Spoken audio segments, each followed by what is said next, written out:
drone is set in the near future where there are humanoid attack drones that are used in kind of war zone settings.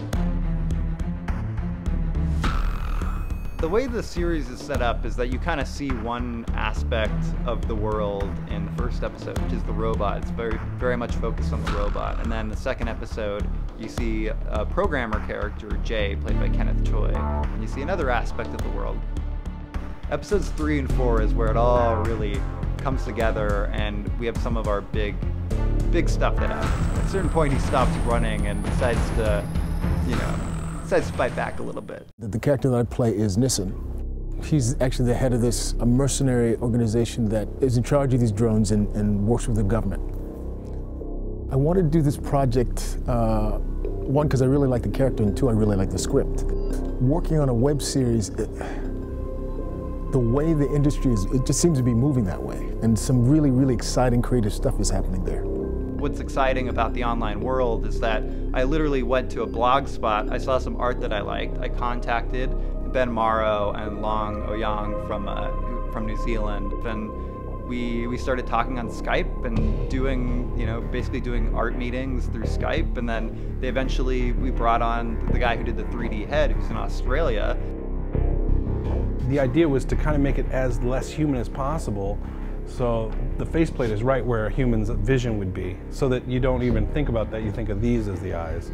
Ultimately, it ended up being someone who was a puppeteer who was used to limited visibility that could actually work in the suit properly.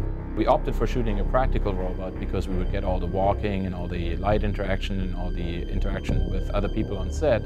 But one thing that we couldn't do practically was sort of the CGIs and controlling them. Something that was important to Bobby, even from the first meeting, was being able to animate those eyes to get across an acting performance that he didn't feel that he could get with the practical suit.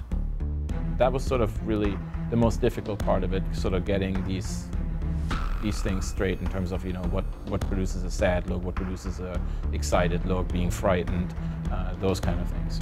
We wanted to make sure that he had at least one good take of the practical eyes on set at all times, so he could still use that for a shot versus deferring to the CGIs.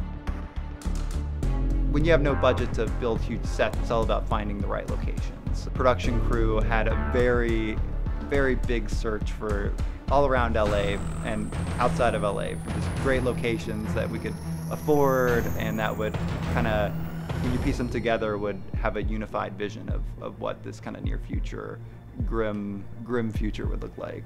One of our concerns going into it, knowing that it was going to be sort of a smaller project, was were we going to be asked to augment a bunch of practical locations to make them look much bigger and more impressive than they actually were. And it turned out there really wasn't anything that we needed to do. The locations stood by themselves really well for the project. We're getting a lot more requests from independent projects and specifically from web series. You didn't really see that a couple of years ago.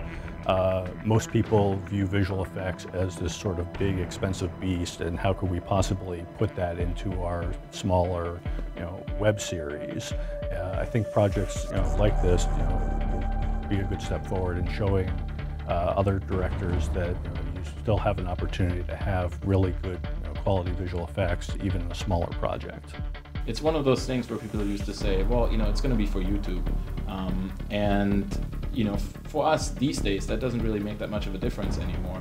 We stream 1920 by 1080, it's almost a 2K plate. And for us, in terms of sort of when we're interested in a project, especially something that's for online, the main reason why we do it is because we want to keep the quality level at a place where, it could be a feature film. And I think that's one of the things that's been so interesting about Drone, just because you can look at it and you can go like, you know what, I could see that in the theater. The quality of it is exceptionally good. At the end of the day, it all comes down to the story and the characters and just trying to make something exciting and that kind of resonates with people, hopefully.